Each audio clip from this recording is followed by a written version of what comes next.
neurologist or the medicine doctors? Did they talk to you about the stroke? Somebody called me this an hour ago. Dr. Brager, probably. And then I've met a doctor twice that was reading the different MRIs and the heart scans and stuff. So, okay. So a little bit, yeah. Yeah. Okay. Good.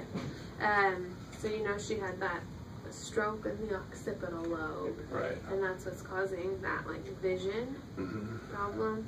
And then you'll experience some short-term memory problems, which seem to be, by what I hear, improving. That's a good sign. Yeah. And then sometimes people, if they have a stroke in that occipital lobe, sometimes they have a little bit of clumsiness, like when they're moving or eating, but I haven't seen any of that from you. Okay. Do you feel like you're having that? No. Okay. No. But anyway, it will be good. I was telling her like one of the most important parts of her treatment will be doing that outpatient physical therapy and occupational therapy. And so that you have a number to call first thing on Monday to set that up. And the sooner the better for that. So you had that occipital lobe stroke, so lack of blood flow to the brain. You also have the aortic dissection, which is a tear in the blood vessel. Lack of vision on the right side. High blood pressure or hypertension is what the word you might hear used to describe that. So no driving for, what did they say? Don't drive until you're retested, which will be in 3 to 6 months. So you'll need to contact the DMV for that when you feel like you're ready. Okay. What do you mean, contact them when I'm ready for what? To be retested. Okay, Yeah. If your eyesight comes back. Okay. Okay, so it's like getting my driver's license all over again. Yeah. Okay. Yeah. Okay, so we'll just see how you feel with that. Okay. I know a good chauffeur. I do too. The best. Yeah. And so it's very important to control that blood pressure. Okay. For the aortic dissection, high blood pressure is going to put you at risk for that tear to worsen. So the goal is 147 or less.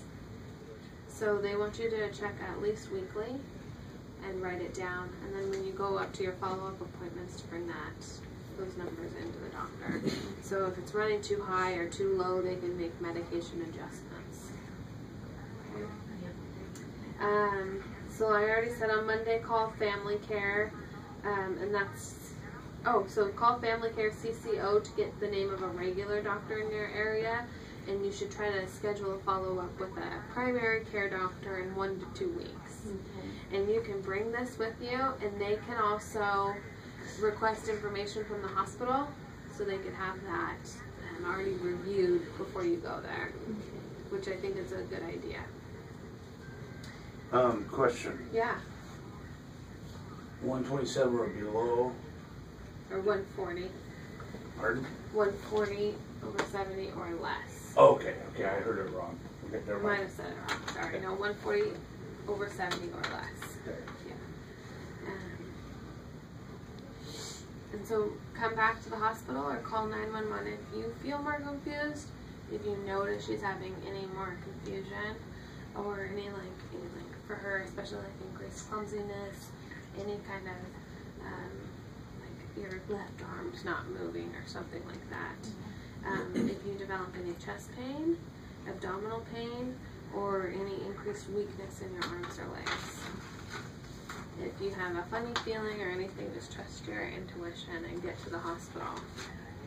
Okay.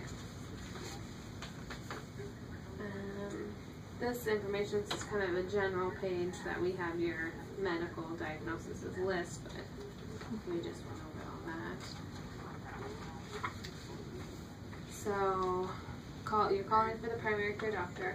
You're also going to follow up with Dr. Foley as soon as possible for a visit in the next month. So this is that number to call for that appointment. Who's Dr. Foley. So he is the vascular surgeon. So he's the guy you're going to for that aortic dissection. So the guy's number is on that paper that I got over This there. paper? Yeah. is that Dr. Foley? I don't know. His number, Dr. Foley's number is here. Okay, That so you that's can call. separate from this? Yeah, this is what Paige gave you. So that's to call for the primary care doctor. Okay. It's confusing, I know. I'm relying on you to understand all this. Okay, Okay, 'cause I don't. we'll go with Kobe. Okay. That's scary. That's our dog. Oh, so this number on here is Dr. Foley, vascular, and then this is that primary care, because has to all be established through your insurance. So medications, you need to take, and I have the scripts right here.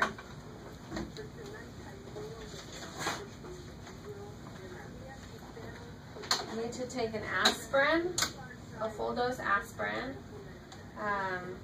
325 milligrams daily. You'll take that in the morning. That's all written down here as well on the next page. Metoprolol, 50 milligrams, 1 tablet twice a day.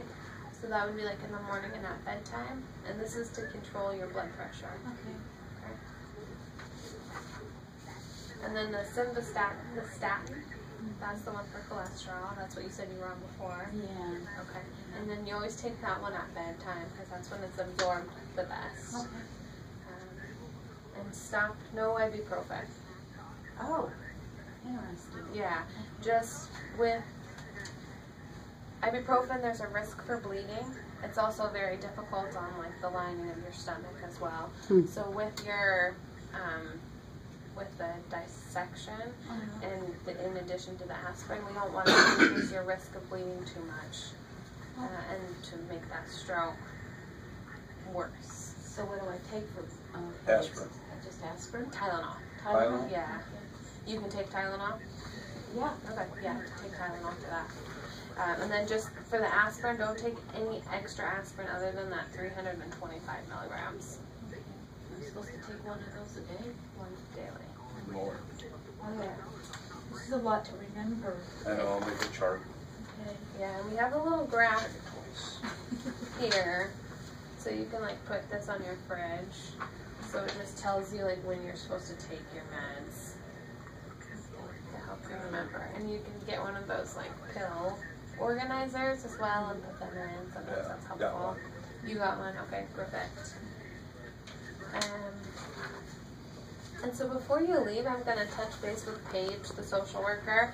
I thought she gave you a number to call for the physical therapy. I don't see it. So let me touch base with her and see if it's that same number. Okay? So I just want to review, make sure we're all on the same page with the concepts. Come in. Room service. Oh yeah, come on in. You could just draw, or maybe just leave it out there and we'll bring it in. Okay. So as far as blood pressure, do you know what your goal number is? No. It's 140 over 70. Oh, okay. It's hard for me to remember. That's things. okay. I'm sorry. There's two. You guys live together, correct? Yeah. It's okay. There's no reason to be overwhelmed. We have it all written down as well to remember. So, and then as far as follow-up appointments, you're gonna call Dr. Foley. And You then- asking me? Yeah. Okay, yeah, it's in there. Okay, perfect. So Dr.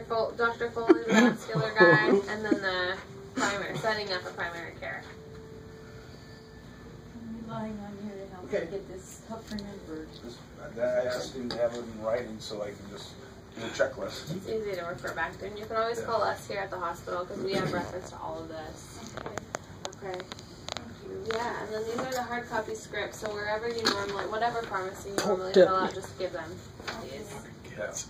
Okay, and We'll let go me to Costco on the way Gotta home. lighten things up a Do it little. on the way home, right? I'm Or not do you doing have, this are you because I leaving, can't remember. are you sending something with her? Okay, well, we'll do it on the way home. Perfect. And then so tonight you'll just take that simvastatin and metoprolol at bedtime. Because I gave an aspirin. On the freeway and forgot to get gas. So before you go, let me talk to Paige, and then Out. do you guys have I said, I may questions? be calling you back. They pulled into a Shell station. It's Dale said he had 1 mile to go. Well, if you think of any, I'll be back in, and then you can always call as well. It's a lot of information. You have a lot of information on your discharge. It's not just go home and rest. Alrighty, thank you.